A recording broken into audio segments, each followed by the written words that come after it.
হ্যাঁ, আমি অভিমানী। অল্পতেই অভিমানের পাহাড় তুলে বসি।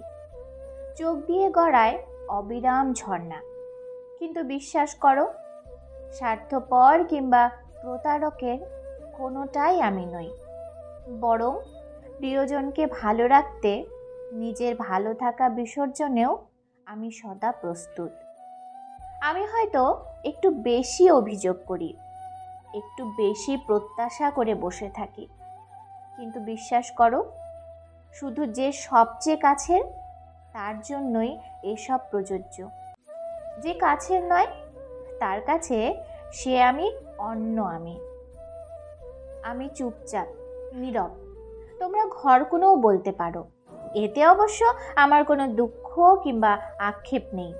বিশ্বাস করো, কারণ আমার কাছের মানুষজনই জানে আমি কতটা কথা চালাতে পারি। আর তাদের বুকের ভেতরই আমার মস্ত বড় ঘর, আমার কমফোর্ট জোন। আমি ভীরু, ব্যাকডেটেড ভীষণ। সুযোগ পেলে লোকে হাসির পাত্রে আমায় রাখতে ভুল করে না। সে করুক গিয়ে, আমি এতে মন খারাপ করি না। কারণ আমি জানি আমি প্রিয় মানুষকে কতটা আগলে রাখতে পারি। আর যাই হোক, এতে তোমরা আমায় হারাতে পারবে না কখনো। আমি হয়তো তোমাদের মতো নই, একটু অন্যরকম, এলোমেলো প্রচুর।